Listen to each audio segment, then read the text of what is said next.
Hello. हाँ जी। अपन fluorine discuss कर रहे थे। तो फ्लोरीन में हमने बच्चों डिस्कस किया था NaOH के साथ हॉट एंड कॉन्सेंट्रेट, है ना। अब मैंने आपको क्वेश्चन दिया था कोल्ड एंड डाइल्यूट NaOH, ठीक है ना। तो कोल्ड और डाइल्यूट NaOH के साथ रिएक्शन का मैंने आपसे बोला था। Very good Bhaskar. देखो बच्चों, ये कैसे बनता है ध्यान देना। ये रिएक्शन कुछ इस तरह से है। 2F2 2NaOH, ठीक है, मिला 2Na OF2 और H2O, हो गया। कोल्ड और डाइल्यूट NaOH के क्या बच्चों क्या मिल रहा है? देखो NaF मिल रहा है, वाटर मिल रहा है, ठीक है। एक डिफरेंस है बच्चों, जहां आप O2 था उसकी जगह क्या मिल रहा है? OF2 मिल रहा है, मिल रहा है ना। अरे बोलो बच्चों, OF2 मिल रहा है। अब ये रिएक्शन एक्सप्लेन कर पाएंगे आप? ये रिएक्शन एक्सप्लेन कर पाएगा आप में से कोई? ये रिएक्शन कैसे हुई? देखो बच्चों, डाइल्यूट का मतलब तो समझो पहले। देखो यहाँ 4 मोल काम आ रहे थे आपके, यहाँ 2 ही मोल काम आ रहे हैं। आ रहे कि नहीं आ रहे बच्चों? यहाँ 2 ही मोल काम आ रहे हैं ना, आ रहे हैं। ये बात आपके दिमाग में बैठ गई। ये बात आपके दिमाग में बैठ गई तो डाइल्यूट तो हो गया। अब देखो बेटा हुआ कैसे, सुनो ढंग से। सबसे पहले अगर मैं आपसे एक बात बोलूं, अगर मैं सिंपली ऐसा बोलूं कि बच्चों बताओ, मेरे पास ये, एक मिनट, ये F2 है बेटा, ठीक है। मैंने इसको वाटर से ट्रीट किया। क्या 2HF प्लस हाफ O2 मिल गया क्या? बोलो बच्चों, F2 को वाटर से ट्रीट करने पर 2HF प्लस हाफ O2 मिल गया। मिल गया बच्चों।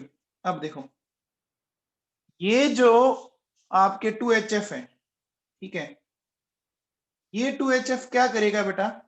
ये 2HF 2 मोल्स ऑफ NaOH के साथ रिएक्ट करेगा। क्या मिल गया? 2 मोल्स ऑफ NaF और 2 मोल्स ऑफ H2O, हो गया। अब देखो बेटा सुनो क्या होता है। हमने फ्लोरीन के मोल उतने ही रखे, फ्लोरीन कोई चेंज नहीं किया, नहीं किया ना। फ्लोरीन के मोल्स में कहीं पर कोई चेंज नहीं है। तो देखो बेटा, ये फ्लोरीन क्या करता है बच्चों, ये जो यहाँ पर ऑक्सीजन बनी उसका भी क्या कर देता है, ये उसका भी ये ऑक्सीडेशन कर देता है, कर देता है ना। उसका भी इसने क्या किया, ऑक्सीडेशन किया। तो फाइनली अगर आप इन तीनों इक्वेशंस को ऐड करते हो, ठीक है ना, अगर आप इन तीनों इक्वेशंस को एडिशन करते हो तो क्या होगा? 2F2, बोलो बच्चों, 2NaOH है बेटा, फिर क्या हो गया? 2H, फिर क्या मिल गया बच्चों? O2, और आपको क्या मिल गया बेटा? एक मिनट, ये H2O है ना, और आपको मिल गया H2O। बोलो बच्चों, समझ में आया क्या? ये रिएक्शन समझ में आई आप लोगों को? अरे बच्चों देखो, पहले रिएक्शन थी हॉट एंड कॉन्सेंट्रेटेड। तो हॉट एंड कॉन्सेंट्रेटेड में देखो फ्लोरीन 2 के मॉलिक्यूल थे और NaOH 4 थे। कोल्ड एंड डाइल्यूट में देखो फ्लोरीन हमने वापस वही 2 रखी, लेकिन NaOH जस्ट हाफ कर दिया ना। बोलो बच्चों, यानी NaOH डाइल्यूट हो गया। NaOH डाइल्यूट हो गया क्या? बोलो तो सही। अरे बोलो बच्चों, NaOH डाइल्यूट हो गया। अब मुझे बताओ, जब मेरे पास 2 मोल ही Na बचे तो 2 ही NF बनेंगे, 2 ही NF बनेंगे। तो बचे हुए क्या होगा? ये भव्य ऑक्सीजन कैसे मिलेगी, मतलब क्यों नहीं मिलेगी? क्या समझाया था मैंने? फ्लोरीन वाटर का भी ऑक्सीडेशन कर देता है, क्या समझाया नहीं ये?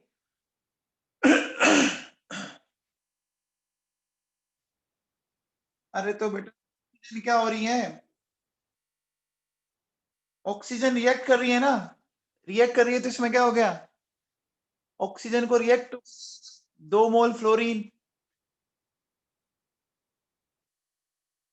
आप उसको एक काम करो, देखो ठीक है, आपको ये लग रहा है कि यहाँ हाफ O2 है, ये यहाँ पे मैंने इसको 1 मोल फ्लोरीन से करवाई है, ये रिएक्शन चेक करो, यहाँ मैंने रिएक्शन क्या करी है, 1 मोल फ्लोरीन से करवाई है। इसको आप या तो वैसे समझ लो, नहीं तो पूरी बैलेंस करते हैं फिर, या तो भी जो ऑक्सीजन बनेगी ना उसको आप या तो ऐसे कर लो, देखो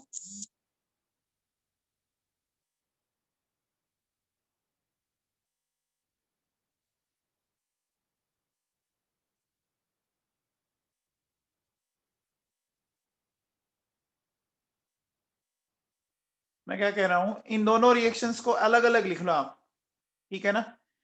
भी ये HF भी तो कैंसिल हो रहा होगा ना अरे HF भी तो कैंसिल हो रहा होगा ना, तो फिर ये अपन क्या कह रहे हैं कि फाइनल प्रोडक्ट क्या बनेगा तो फाइनल प्रोडक्ट में देखो क्या होगा, ये HF चला गया,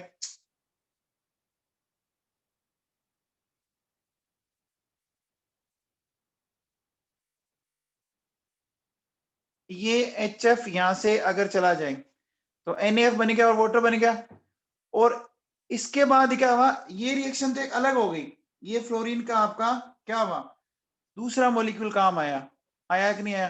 तो फ्लोरीन क्या करेगा, जो ऑक्सीजन बनती है उसको भी क्या कर देगा, वो ऑक्सीडाइज कर देगा कि नहीं कर देगा। तो क्या मिला आपको, ओवरऑल OF2 मिला, फिर मिला कि नहीं मिला।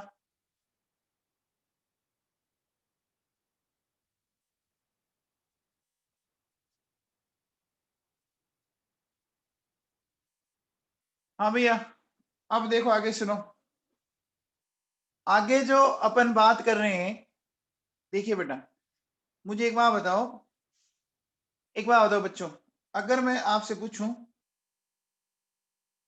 कि ऑक्सीडाइजिंग स्ट्रेंथ ऑफ हेलोजेंस, ठीक है ना, ऑक्सीडाइजिंग स्ट्रेंथ ऑफ हेलोजेंस, ठीक है ना, बताओ बच्चों। तो अच्छा मैंने इधर लिख दिया क्या ये O2, एक मिनट, ये यहाँ पे हटाना था, वो मैंने गलत लिख दिया, वो OF2 है, ठीक है। अब ठीक है Bhavya, oxidizing strength of halogens की बात करते हैं, तो देखो बेटा सुनो, ऑक्सीडाइजिंग स्ट्रेंथ में क्या हो जाएगा, फ्लोरीन, क्लोरीन, ब्रोमीन और आयोडीन, ठीक है। हेलोजेंस हमेशा क्या होते हैं, halogens are always oxidizing in nature, होते हैं, बोलो बच्चों, हेलोजन होते हैं आपके क्या, बेटर ऑक्सीडेंट, ठीक है, हेलोजेंस होते हैं बेटर ऑक्सीडेंट। अब देखो बेटा, reducing strength of halide ions, तो देखो हैलाइड आयन कौन कौन से हैं, F minus, Cl minus, Br minus, I minus है बच्चों। तो इनमें देखो बेटा ये होता है, या आप इसमें ये भी लिख सकते हो HF, HCl, HBr और HI, ऐसा लिख सकते हो, बोलो बच्चों। तो ये है आपके रिड्यूसिंग एजेंट, ठीक है ना। अब देखो बेटा सुनो, अगर मैं आपको बोलूं कि मेरे पास यहाँ पर ऑक्सीजन है, ठीक है, ये HI, तो क्या इस HI को अपन आराम से इसमें कन्वर्ट कर सकते हैं बच्चों, H2O प्लस I2, बोलो बच्चों, ये इस तरह से चला जाएगा क्या, ये निकल जाएगा बच्चों। अच्छा अगर मान लो मैं इस इक्वेशन को डबल करता हूं, डबल करने का मतलब मैंने क्या किया, मैंने इसको ऐसे लिखा O2 प्लस 4HI, तो 2H2 एंड 2I2, हो गया बच्चों, हो गया। तो एक तरह से देखो बेटा ये रिएक्शन कैसे हुई पता लगा, देखो बच्चों HI में I माइनस है, ये एक अच्छा रिड्यूसिंग एजेंट है ना, HI में से जो I माइनस है वो एक अच्छा रिड्यूसिंग एजेंट है कि नहीं है? बोलो। तो I माइनस क्या करेगा? देखो हमारे पास बच्चों 4I माइनस है, ये 4I माइनस कन्वर्ट हो गए 2I2, ठीक है, और 4 इलेक्ट्रॉन रिलीज किए, ये 4 इलेक्ट्रॉन इस ऑक्सीजन ने लिए, ठीक है, और कन्वर्ट हो गए 2O माइनस 2, 2O माइनस 2 और 4H प्लस, क्या मिल जाएगा बच्चों? 2H2। ये समझ में आया? ये समझ में आया बच्चों? आगे बात समझ में? बोलो। अब बच्चों एक बात बताओ, ये जो रिएक्शन है ना, ये जो रिएक्शन आपने पढ़ी है, ये रिएक्शन क्या जस्ट इसकी अपोजिट है क्या? देखो बेटा, आपने ये रिएक्शन पढ़ी थी, ये रिएक्शन पढ़ी थी ना बच्चों, ये जस्ट अपोजिट है क्या एक दूसरे की? चेक करो। ये दोनों रिएक्शन एक दूसरे के अपोजिट है। याद है क्या? ऐसा एनसीईआरटी में एक लाइन लिखा हुआ है, ऐसा एनसीईआरटी में एक लाइन लिखा हुआ है बच्चों, लिखा हुआ है ना, ये एनसीईआरटी में लाइन लिखी हुई है बच्चों, आप चेक कर सकते हो, आपको मिल जाएगी एनसीईआरटी, अगर आपके पास है पी ब्लॉक की तो आप खोल के देख सकते हो। तो बच्चों मैं ऐसा कह सकता हूं कि देखो बेटा सुनो, कि अपन ऐसा बोल सकते हैं कि in acidic medium I minus can be oxidized to I2 and this reaction is the opposite of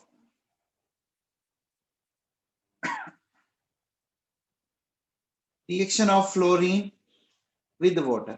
बोलो बच्चों, ये अपोजिट होगी कि नहीं होगी? अरे बच्चों समझ में आया क्या? ये एनसीईआरटी की लाइन है, आपके पास अगर एनसीईआरटी भी पड़ी है तो आप चेक कर सकते हो।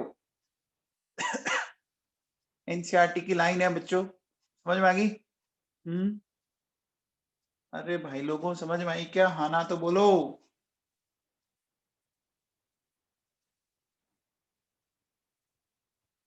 अरे सो गए क्या तुम लोग?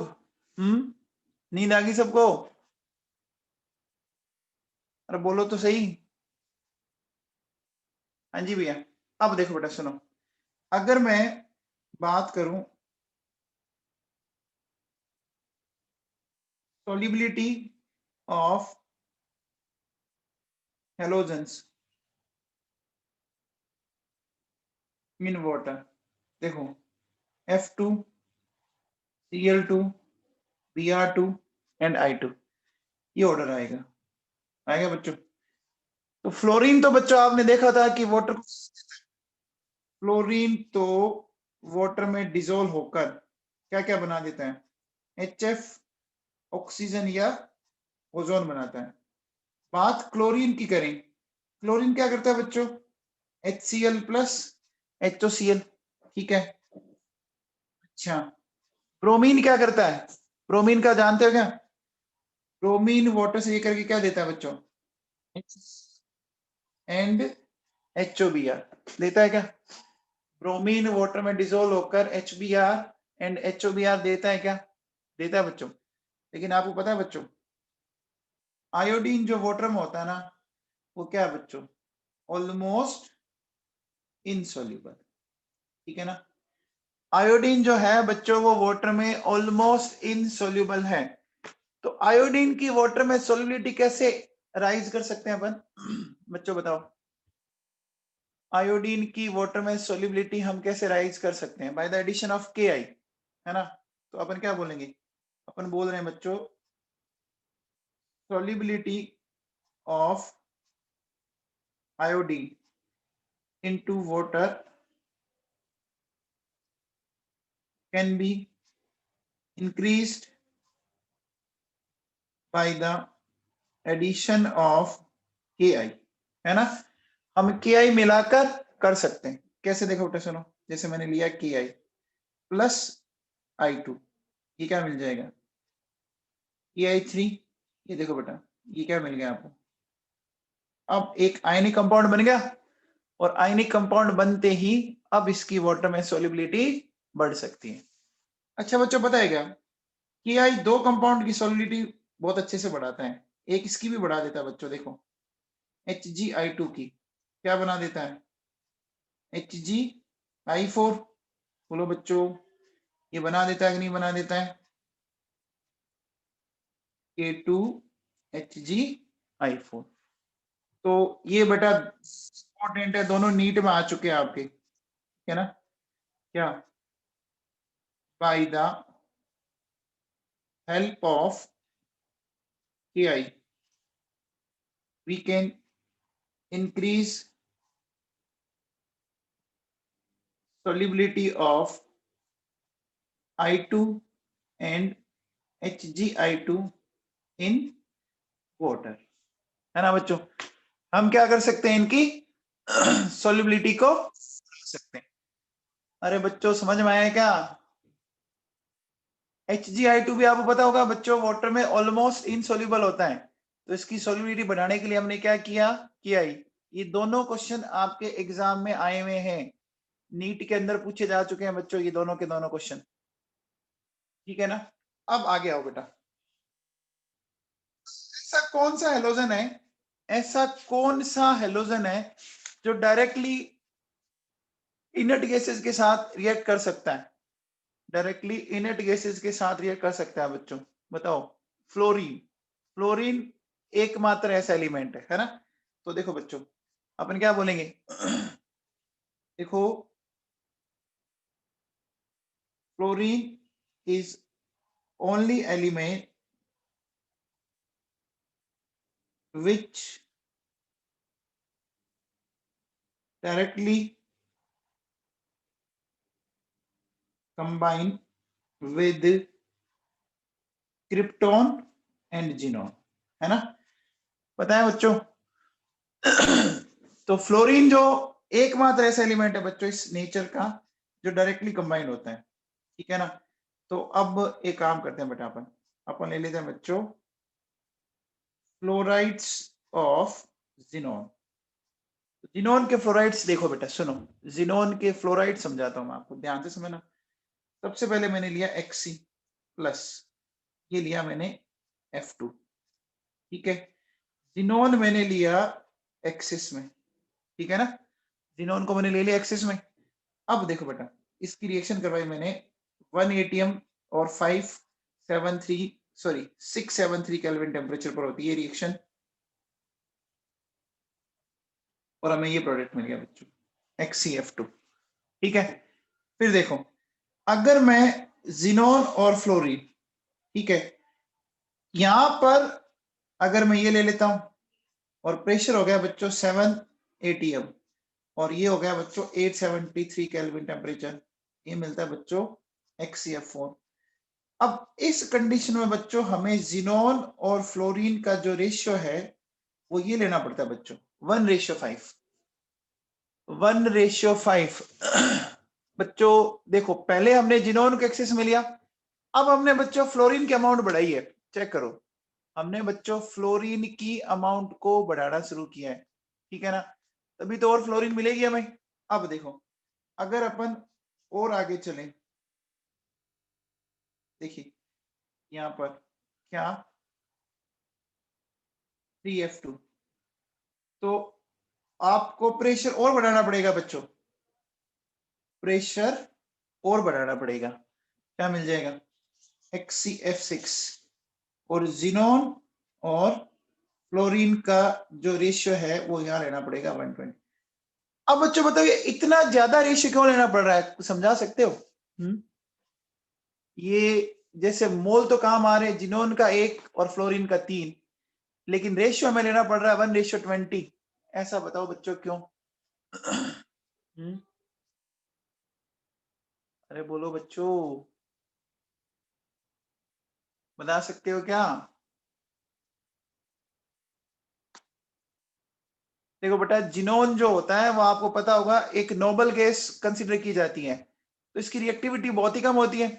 तो रिएक्टिविटी कम होने के कारण हमें क्या करना पड़ता है, जिस एलिमेंट से आप रिएक्ट करवा रहे हो उसको फिर आप एक्सिस में लो, इतना एक्सेस में ले लो कि उसको क्या करना पड़ेगा, उसके साथ रिएक्शन करनी ही पड़ेगी, वो जा ही नहीं सकता। अब आप देखो बेटा सुनो, आप कंटिन्यूअसली प्रेशर को राइज कर रहे हो, कंटिन्यूअसली प्रेशर देखो, पहले 1 atm था, फिर 7 atm हुआ, फिर 70। जैसे जैसे प्रेशर आपका राइज हुआ है ना बच्चों, जैसे जैसे प्रेशर आपका राइज हो रहा है, आपको पता होगा कि दो मॉलिक्यूल के बीच में जो होने वाली कोलिजन है वो भी बढ़ेगी ना। दो मॉलिक्यूल्स के बीच में होने वाली कोलिजन्स बढ़ेगी कि नहीं बढ़ेगी? बोलो बच्चों, कोलिजन्स बढ़ेगी ना? बढ़ेगी बच्चों? ये बात आपको समझ में आ गई? पक्का समझ में आ गया क्या? ठीक है भैया, चलो अब देखो बेटा सुनो, अब क्या है, बात ध्यान दीजिए, यहां देखो बेटा सुनो, XCF2, XCF4, XCF6। बच्चों ये सारे के सारे क्या, देखो ये है कलरलेस, ये कलरलेस है, ठीक है, और फिर क्रिस्टलाइन है, colourless crystalline volatile solid and सबलाइन। सबलाइन समझते हो बच्चों? सबलाइन का मतलब समझते हो क्या? सब्लिमेटिव नेचर, है ना, सॉलिड टू सीधा गैस में चले जाना। सबलाइन का मतलब होता है सॉलिड टू, इसका मतलब होता है बच्चों किसी भी कंपाउंड का सॉलिड से गैसेस फेज में रैपिडली, है ना, एट रूम टेम्परेचर। ठीक है, अब देखो बेटा सुनो, ये जो है दे आर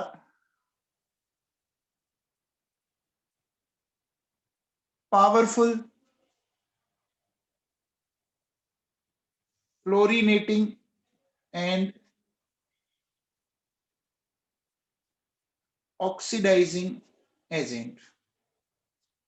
ठीक है ना, वो पावरफुल फ्लोरीनेटिंग भी है और ऑक्सीडाइजिंग एजेंट भी है, फ्लोरीनेटिंग एंड ऑक्सीडाइजिंग एजेंट। अब एक बात सुनो बच्चों, अगर मैं बात करता हूं इसमें क्या, reaction of xenon fluorides with fluoride ion acceptor। ठीक है ना, अपन क्या करेंगे बच्चों, जिनोन के कंपाउंड्स की रिएक्शन ऐसे कंपाउंड से कराएंगे जो फ्लोराइड आयन को एक्सेप्ट कर सकता हो। ठीक है ना बच्चों, जैसे देखो बेटा सुनो, मैंने लिया XCF2, ठीक है, इसको मैंने ट्रीट किया BeF2 के साथ। अब बच्चों बताओ, क्या BeF2 फ्लोराइड आयन ले सकता है? बच्चों बताओ, अगर आप थोड़ा सा ध्यान दो तो बेरिलियम फ्लोराइड का हाइब्रिड स्टेट क्या है बच्चों? बेरिलियम फ्लोराइड की हाइब्रिड स्टेट है sp। तो क्या इसके पास एम्प्टी और एम्प्टी पी ऑर्बिटल है? इसके पास बच्चों एम्प्टी पी ऑर्बिटल है, तो देखो रिएक्शन क्या हो जाएगी, ये हो जाएगी बेटा XCF प्लस, और ये हो गया बच्चों BeF3 माइनस, हो गया बच्चों। इसी तरह से देखो बेटा सुनो, अगर मान लो मेरे पास है XCF4 और BF3, आप याद करो बच्चों, इसका sp2 होता है, BF3 का sp2 होता है बच्चों, तो क्या कर सकता है ये भी ले सकता है बच्चों। क्या मिल जाएगा देखो बेटा, XCF3 प्लस, और ये क्या हो गया बच्चों बताओ, BF4 -1 हो गया क्या? बोलो बच्चों, अरे बात समझ में आई? आपको बात समझ में आई? आगे देखो बेटा सुनो, अगर मैं ये लेता हूं कि XCF2 और PF5, ठीक है, तो इसका कॉन्फ़िगरेशन है बच्चों sp3d। आप बताओ बच्चों, PF5 के पास क्या एम्प्टी डी ऑर्बिटल है? क्या PF5 के पास एम्प्टी डी ऑर्बिटल है ना बच्चों? तो क्या मिल जाएगा देखो, XCF5 और ये मिल गया PF6 माइनस। ठीक है, फिर आओ बच्चों सुनो, XCF4 और मेरे पास है बच्चों IF5, इसका कॉन्फ़िगरेशन है बच्चों sp3d2 है बच्चों। तो sp3d2 मतलब डी खाली पड़े है ना, इसके पास डी खाली पड़े हैं बच्चों, बोलो इसके पास खाली पड़े हैं बच्चों, पड़ा। अगर इसके पास खाली पड़ा है तो मैं ऐसा कह सकता हूं बच्चों, XeF3 माइनस और IF6 सॉरी प्लस और ये माइनस हो गया बच्चों। अरे समझ में आ रहा है? बोलो बच्चों, अगर मान लो मैंने ये लिया XeF6 और SbF5, ये भी क्या है बच्चों, ये भी है sp3d। तो बताओ बच्चों, एंटीमनी के पास भी क्या एम्प्टी ऑर्बिटल है? अरे फॉस्फोरस आर्सेनिक एंटीमनी एक ही पीरियड के होते हैं ना, सॉरी एक ही ग्रुप के होते हैं पीरियड क्या। तो बच्चों यहाँ भी ये रिएक्शन हो जाएगी, समझ में आया बच्चों? देखो XeF5 प्लस और SbF6 माइनस 1। बोलो बच्चों, क्या इतना क्लियर हुआ आप लोगों को? ये सारी बातें समझ में आई? यहां तक समझ में आ गया क्या बच्चों? चलो, तो ये तो है सारे के सारे आपके फ्लोराइड को एक्सेप्ट करने वाले हैं। अब देखो बेटा सुनो, अब बात करते हैं इसमें reaction of fluorides of xenon with fluoride ion donor. ठीक है ना? फ्लोराइड आयन डोनर के साथ बात करते हैं, जो फ्लोराइड आयन को डोनेट कर सकता हो उसकी बात कर रहे हैं बेटा। ठीक है ना? तो एक बात बताओ, जैसे सपोज मेरे पास ये NaF है, ठीक है, ये मेरे पास XeF2 है। अब बताओ बच्चों, इसके पास ये कॉन्फ़िगरेशन डी है बच्चों। तो एक बात बताओ बच्चों, क्या ये XeF2 फ्लोराइड आयन को ले, बोलो बच्चों, क्या ये XeF2 फ्लोराइड आयन को ले सकता है? बोलो बच्चों, sp3d है ना? अरे ले सकता है, तो ले सकता है। देखो बेटा क्या मिलेगा आपको, ये मिलेगा NaXeF3, ये प्लस और ये माइनस, क्योंकि ये तो कंफर्म है ना, सोडियम तो नहीं लेगा ना, सोडियम तो नहीं लेगा बच्चों, ये तो आयनिक कंपाउंड है, ये तो दे सकता है। ठीक है ना? अब इसी जैसे देखो बेटा सुनो, जैसे मेरे पास है XeF6, ठीक है बच्चों, तो XeF6 जैसे मान लीजिए मैंने क्या किया, ये लिया बच्चों KF, ठीक है, तो ये इसके साथ रिएक्ट कर सकता है, क्या मिल गया देखो, K प्लस XeF7 माइनस 1। बोलो बच्चों, क्या ये समझ में आया? अच्छा, जिनोन के फ्लोराइड्स का हाइड्रोलिसिस में आपको ऑलरेडी पढ़ा चुका हूं, याद है क्या? जिनोन के फ्लोराइड्स का हाइड्रोलिसिस में आपको पढ़ा चुका हूं, है ना? तो बच्चों जिनोन के फ्लोराइड्स तो मेरे हिसाब से सारे हो गए। जिनोन के फ्लोराइड से रिलेटेड जो काम की बातें थी वो तो मैंने आपको सारी करवा दी बच्चों, चेक कर लो आप, कर ली कि नहीं होगी? होगी बच्चों। चलिए आगे। तो ये एलिमेंट समझ में आ गया बच्चों, chlorine and fluorine, chlorine and fluorine दोनों एलिमेंट समझ में आ गए। चलिए बच्चों, अब बात करते हैं बेटा आगे, ठीक है ना? आगे अपन बात करते हैं क्या, एक एलिमेंट लेते हैं अपन। देखो बच्चों सुनो, मैं एलिमेंट लेता हूं नेक्स्ट,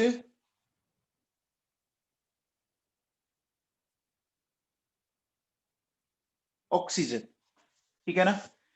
अब बात करेंगे बच्चों ऑक्सीजन की। ठीक है बच्चों, ऑक्सीजन की बात करते हैं बेटा सुनो।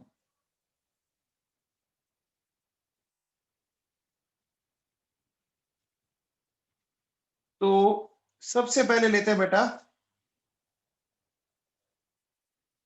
Method of preparation. ठीक है, तो मेथड ऑफ प्रिपरेशन में बच्चों मैंने ऑलमोस्ट सारी रिएक्शनें बता दी आपको, कोई भी रिएक्शन छोड़ी भी नहीं है। देखो, क्या मैं ये आपको रिएक्शन पढ़ा चुका हूं बच्चों? बताओ, क्लोरेट का मैंने हीटिंग इफेक्ट पढ़ाया था आप लोगों को? बोलो बच्चों, पढ़ाया? चेक करो, अपना आप पूरी करो बच्चों इसको। KMnO4 का हीटिंग इफेक्ट पढ़ाया है? KMnO4 हेटिंग इफेक्ट बढ़ाया बच्चों, K2MnO4, MnO2 और O2। और फिर ये बच्चों देखो मैंने K2Cr27, इनका भी हिटिंग इफेक्ट मैं पढ़ा चुका हूं, ये करवा चुका हूं बच्चों, चेक करो आप, ये मैंने सारी चीजें आपको बता रखी है ना। अच्छा, क्या इनके बारे में भी कुछ बातें की थी क्या? सिल्वर का ऑक्साइड, फिर क्या मैंने इसके बारे में भी कुछ बात की थी क्या आपसे? बोलो बच्चों, अरे बात की थी क्या? कर चुका हूं बच्चों, ये मैं पांचों की पांचों रिएक्शन में बता चुका हूं बच्चों, ये मैं आपको बता चुका हूं, है ना? ठीक है ना? आप अपने आप इसको कंप्लीट करना, इन रिएक्शंस को पता करना कैसे क्या होती है, ठीक है? फिर देखो बेटा नेक्स्ट अगर मैं बात करूं फ्रॉम H2O2, ठीक है ना? तो H2O2 जो है बच्चों, ठीक है ना, H2O2 को अगर आप MnO2 की प्रेजेंस में लेते हो तो ये इस तरह से टूट जाता है। देखो बेटा सुनो कैसे, H2O plus half of oxygen मिल गई।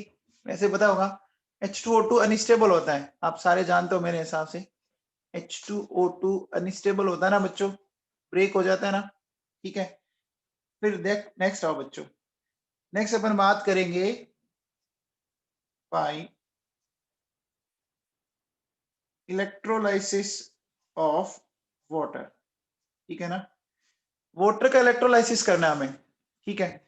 तो बच्चों देखो कैसे करोगे, ये H2 है, एसिडिक मीडियम हमने लिया, कैसे चला गया बच्चों, H plus and OH minus, 2 मोल ले लो बेटा इसके, ठीक है? अब देखो बेटा सुनो, कैथोड पर गया cation, 2H plus 2 electron convert हो गया हाइड्रोजन, एनोड पर गया OH माइनस कन्वर्ट हो गया H2O हाफ ऑफ ऑक्सीजन और ये 2 इलेक्ट्रॉन। बोलो बच्चों, क्या समझ में आया? क्या ये बात आपको समझ में आई? आगे क्या? आगे बच्चों। अच्छा फिर देखो नेक्स्ट,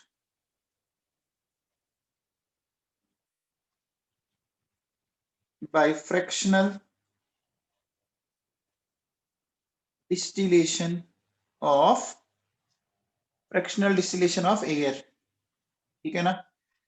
आप एयर का फ्रैक्शनल डिस्टिलेशन करो, तो बच्चों एयर के अंदर आप बताओ कौन कौन सी 2 गैसेज हैं, बताओ एयर के अंदर कौन कौन सी 2 गैसेज है, नाइट्रोजन एंड ऑक्सीजन। बताओ लो टेम्परेचर पर कौन मिलेगी, लो टेम्परेचर पर कौन मिलेगी, नाइट्रोजन या ऑक्सीजन? लो टेम्परेचर पर नाइट्रोजन मिलेगी, क्योंकि नाइट्रोजन का आप बताओ बॉइलिंग पॉइंट कम होगा ना, नाइट्रोजन का मोलिकुलर वेट कम है, तो नाइट्रोजन का van der Waals attraction force weak होगा ना बच्चों। तो देखो आपको नाइट्रोजन तो मिल जाएगी बच्चों 77 केल्विन के ऊपर, ठीक है? एंड ऑक्सीजन मिलती है लगभग लगभग आपको 90 केल्विन पर। नाइट्रोजन का याद आ जाएगा, नाइट्रोजन का एटॉमिक नंबर बताओ बच्चों, नाइट्रोजन का एटॉमिक नंबर बताओ 7, और देखो इसका बॉइलिंग पॉइंट क्या है 77, तो याद हो गया नाइट्रोजन, याद हो गया बच्चों? आ गया सबको समझ में? चलो ये तो होगी इनकी method of preparation. Method of preparation के बाद अपन बात करते हैं बच्चों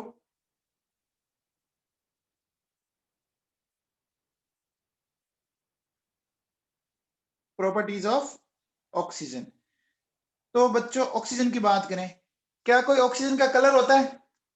ऑक्सीजन का कोई कलर होता है क्या बच्चों? ना कोई कलर होता है, ना कोई इसकी ऑर्डर होती है, ना कोई इसका टेस्ट होता है ना? तो देखो बेटा सुनो, क्या अपन क्या बोलेंगे, ये कलरलेस है, ठीक है? ये आपकी कोई इसका कोई पर्टिकुलर स्पेसिफिक टेस्ट नहीं होता, है ना? एंड ये क्या बच्चों, ये ऑर्डरलेस है, ठीक है बच्चों? नेक्स्ट देखो बेटा सुनो, एक बात बताओ बच्चों, अगर आपसे कोई पूछे कि केमिकल कंपाउंड्स के कंबर्शन में कौन सी गैस हेल्प करती है, तो कौन सी गैस हेल्प करती है बच्चों बताओ? O2 करती है ना, बड़ा O2 रहा तो O2 करती होगी ना। तो देखो बेटा क्या है ना, it helps in the the combustion of various substance. ठीक है, फिर आओ बच्चों नेक्स्ट। अच्छा बच्चों बताओ, अगर आपसे कोई पूछे कि बताओ ऑक्सीजन के एलोट्रोप कौन कौन से, बताओ ऑक्सीजन के एलोट्रोप बताए, मैंने आपको पढ़ा दिए O2 O3 है ना। तो देखो बेटा, इसके दो एलोट्रोप्स थे बच्चों, कौन कौन से, एक है O2, एक है O3। अच्छा, फिर देखो बेटा, अगर मैं बात करूं आइसोटोप्स, ठीक है ना, ऑक्सीजन के आइसोटोप्स कौन कौन से, ऑक्सीजन 16, ऑक्सीजन 17 एंड ऑक्सीजन 18। ये बच्चों आपके इसके आइसोटोप्स हैं। ठीक है, फिर देखो बेटा नेक्स्ट, नेक्स्ट क्या क्या है, O2, CO2 और हीलियम। ये जो मिक्सचर है ना, ये आपको पता है बच्चों, ये कौन काम में लेते हैं, डीप सी डाइवर्स, जानते हो क्या, डीप सी डाइवर्स, जो समुद्र के अंदर जो गोताखोर जाते हैं, है ना, वो क्या करते हैं, उनको ब्रीदिंग के लिए ऑक्सीजन चाहिए, तो ये काम में लेते हैं बच्चों। तो used for breathing by deep sea diverse.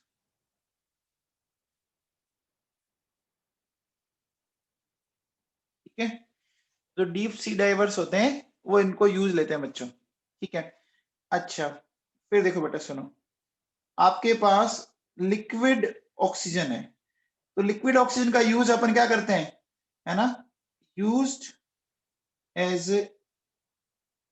Oxidant in rocket fuel. ठीक है ना, लिक्विड ऑक्सीजन का यूज अपन किस में करेंगे बच्चों, एक रॉकेट फ्यूल के तौर पर अपन इसका यूज कर सकते हैं। ऑक्सीडेंट, रॉकेट फ्यूल को अगर बर्न करना है, कंबर्शन करना है, हमें ऑक्सीजन तो चाहिए ना बच्चों। ठीक है, फिर देखो बेटा सुनो, नेक्स्ट है बच्चों ऑक्सी हाइड्रोजन फ्लेम, है ना, एंड ऑक्सी एसिटिलीन फ्लेम। ये बच्चों कहाँ काम आती है पता है क्या, oxy hydrogen flame and oxy acetylene flame, ये काम आती है बच्चों, देखो यूज्ड इन वेल्डिंग एंड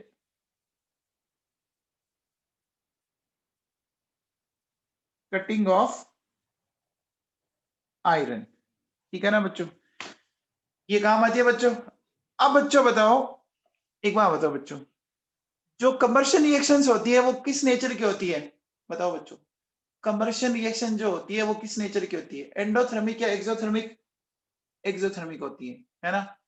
लेकिन कोई ऐसा कंपाउंड भी है क्या, कोई ऐसा सब्सटेंस है जिसकी आपकी एंडोथर्मिक होती हो, बोलो बच्चों, नाइट्रोजन की होती है और NO की होती है ना। तो देखो बच्चों सुनो, क्या most of combustion reactions are exothermic in nature, but combustion of N2 and NO is endothermic in nature। ठीक है ना, ये एंडोथर्मिक होता है बच्चों। तो अब देखो बेटा सुनो, अगर सपोज मेरे पास मैग्नीशियम और कैल्शियम है, इसको हमने कंबर्शन किया, क्या मिला, MgO। ठीक है, Fe का कंबर्शन किया बच्चों, क्या मिला, Fe2O3। हमने एल्यूमिनियम का कंबर्शन किया, क्या मिला, Al2O3। हमने फॉस्फोरस का कंबर्शन किया, क्या मिला, P4O10। P4O10 याद है क्या बच्चों, P4O10 पढ़ाया था मैंने आप लोगों को कहीं पर, P4O10 आप याद करो एक बहुत अच्छा डिहाइड्रेटिंग एजेंट होता है, H2SO4 से भी अच्छा होता है ना बच्चों। अच्छा फिर देखो ZNS प्लस ऑक्सीजन, इस प्रोसेस को क्या बोलते हैं बच्चों? ZNS प्लस ऑक्सीजन, इस प्रोसेस का कुछ केमिकल नेम है बच्चों, बताओ क्या बोलते हैं? सल्फाइड आयन को ऑक्सीजन की वजह में हीट करना क्या बोला जाता है? बताएगा आप में से कोई?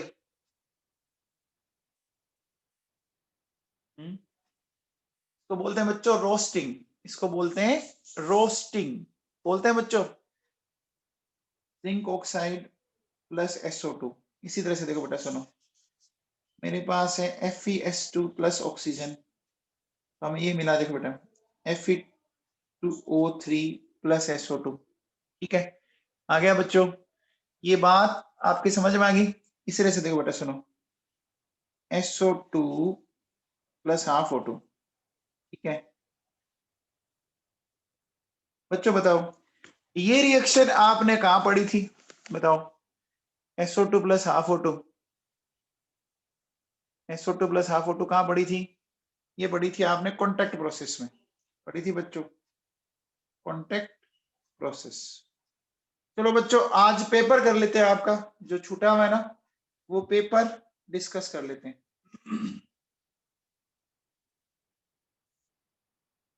पेपर आपका, एक मिनट रुको।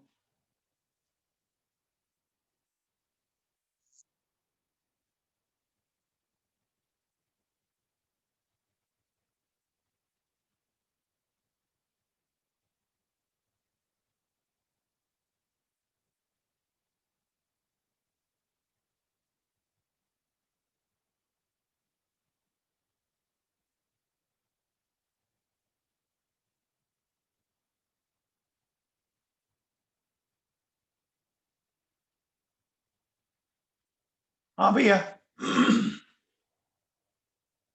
ये पेपर निकालो बच्चों, आपका जो पेपर है ये निकाल लीजिए। सबसे पहले क्वेश्चन नंबर 1, क्वेश्चन नंबर 1 बोलो। Question number 2, question number 3,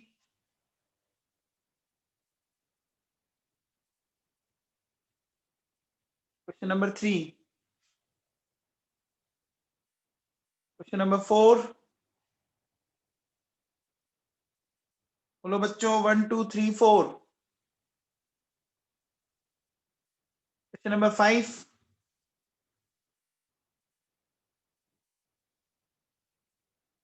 question number 6, question number 7, question number 8, 9,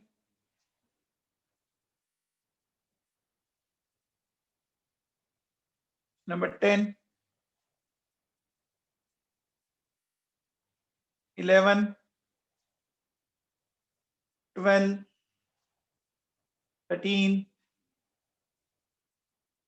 14,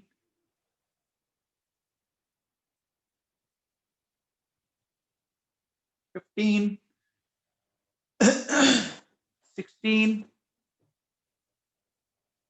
16 देखो बेटा सुनो, 16 में ये HBr है और ये पेरोक्साइड है, ठीक है बेटा।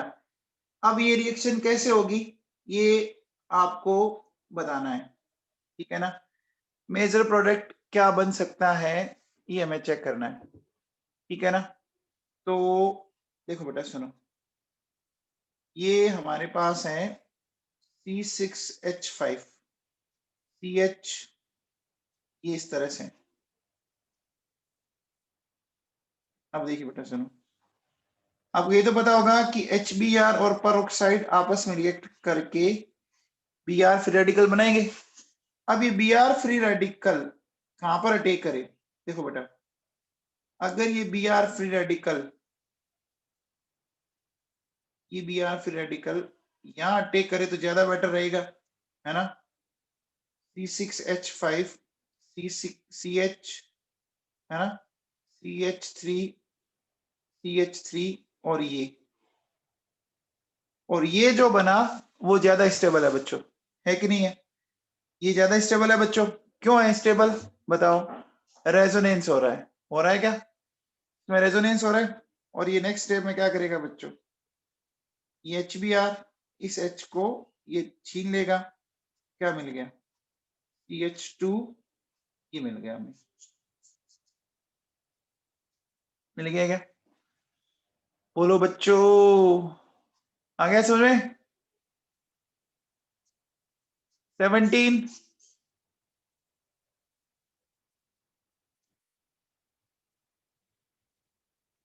18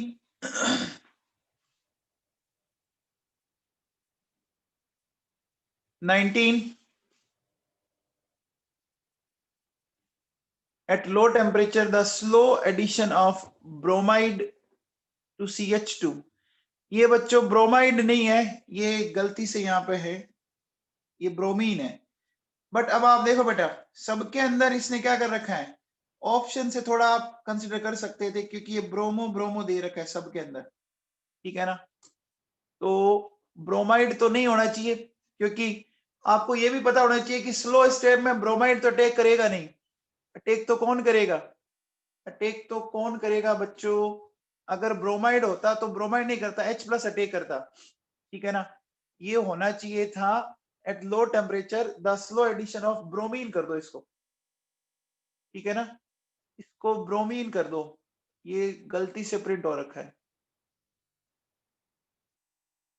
ब्रोमाइड तो कभी एल्कीन पर अटैक कर ही नहीं सकता ना पहले स्टेप में। इतना तो आप थोड़ा दिमाग लगा लेते कि कहीं ना कहीं गलती तो है क्वेश्चन के अंदर।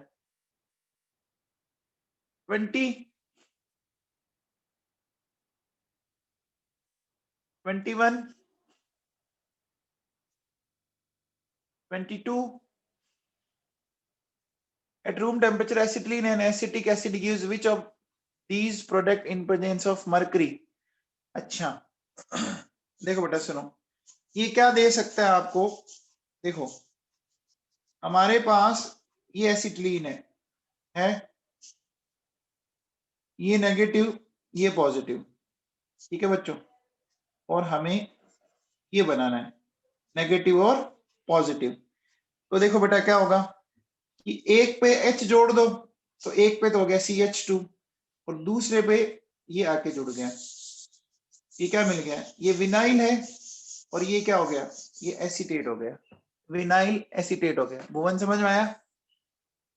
भुवन समझ में आया बेटा?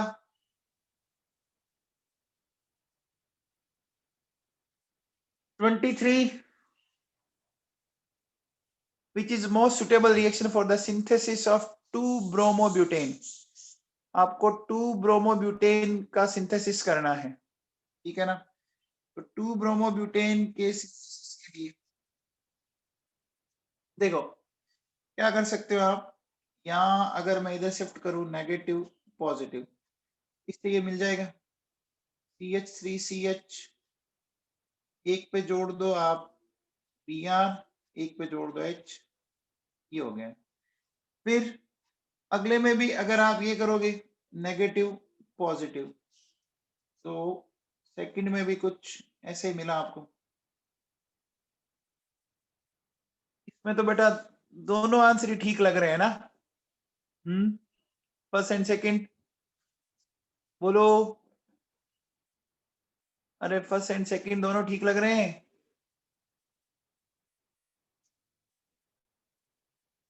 क्योंकि बन तो दोनों में जाएगा, बन तो दोनों में ही जाएगा। अब देखो बेटा सुनो, इसमें है ना आपको एक बात समझ में आई? अब थोड़ा सा दिमाग लगाना। आपको पता होगा बच्चों ऑर्गेनिक केमिस्ट्री में क्या होता है, हमेशा माइनर प्रोडक्ट भी बनता है ना बच्चों? ऑर्गेनिक केमिस्ट्री में हमेशा माइनर प्रोडक्ट बनते हैं। जैसे कोई 95% बना तो साथ में 10% बना। लेकिन अगर आप इक्वेशन 1 लेते हो ना, तो एक ही टाइप का प्रोडक्ट बन सकता है, दूसरा बन ही नहीं सकता। जबकि इसमें ऐसा भी हो सकता है कि बॉन्ड इधर शिफ्ट हो जाए, नेगेटिव एंड पॉजिटिव। समझ में आ गया? ये बात समझ आई बच्चों? तो इस कारण ये क्वेश्चन है बच्चों, क्योंकि बच्चे को लगा हुआ कि फर्स्ट एंड सेकंड दोनों आंसर हो सकते हैं, लेकिन इसमें अच्छा ये था कि चाहे आप किधर ही तोड़ो, बॉन्ड को किधर ही शिफ्ट करो, वो एक ही टाइप का बनेगा बच्चों। बन रहा है ना? अरे बच्चों समझ में आया क्या?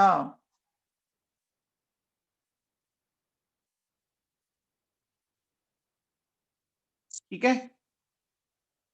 24 ये तो क्लास में कराया हुआ क्वेश्चन है। 25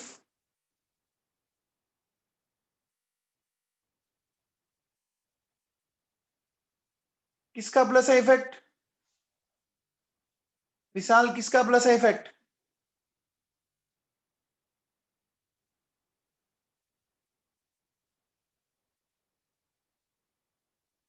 कौन से क्वेश्चन में कह रहे हो आप? कौन से क्वेश्चन की बात कर रहे हो विशाल? 23। अरे बेटा मैं ये ऐसा नहीं कह रहा हूं, जैसे आपके कार्बोकेटाइन बनता है ना, जैसे कार्बोकेटाइन 1 डिग्री भी बन सकता है, 2 डिग्री भी बन सकता है, बन दोनों सकते हैं। हम जनरली हमेशा उनको कंसिडर करते हैं जो क्या होता है, मेजर प्रोडक्ट होता है। हम माइनर को कभी कंसिडर करते ही नहीं है, ठीक है ना? अब वो कहता है कि इन दोनों में मोस्ट सुटेबल बताओ, तो 1 में तो 100% क्या बनेगा, चाहे बॉन्ड किधर ही शिफ्ट कर दो, 2 ब्रोमोब्यूटेन बनेगा। सेकंड में 2 ब्रोमोब्यूटेन, थोड़ा ही बहुत अमाउंट में 1 ब्रोमोब्यूटेन भी बन सकती है। सुटेबल तो यही हुआ ना फिर। 25, 26, 27, 28, 29, 30, 31, 32, 33, 34, 35, 36। ये कहता है भैया which of the following compound does not undergoes complete hydrolysis. Complete hydrolysis में अगर अपन देखें तो देखो बेटा सुनो, आपको पता होगा बच्चों, इसमें ये भी सही है फिर, है ना? सेकंड भी सही है क्या आपके अकॉर्डिंग? बोलो, है ना? अब देखो याद करो, NCl3, PCl3, ASCl3, SbCl3 and BiCl3। तो ये तो फिर नहीं है आंसर, इसका फोर्थ नहीं हुआ बेटा। ASCl3 का तो होता ही है, ASCl3 का तो होता ही है, तो आंसर इसका 4 नहीं होगा, आंसर इसका क्या हो जाएगा, 2 हो जाएगा। अरे बच्चों इन तीनों का तो होता ही है, लास्ट 2 का नहीं होता। बोलो, अरे समझ में आ गया क्या? करेक्शन यही है, ठीक है। 37, 38, 39, 40, 41,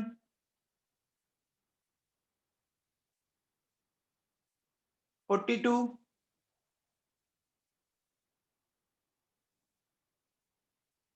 43, 44, 45।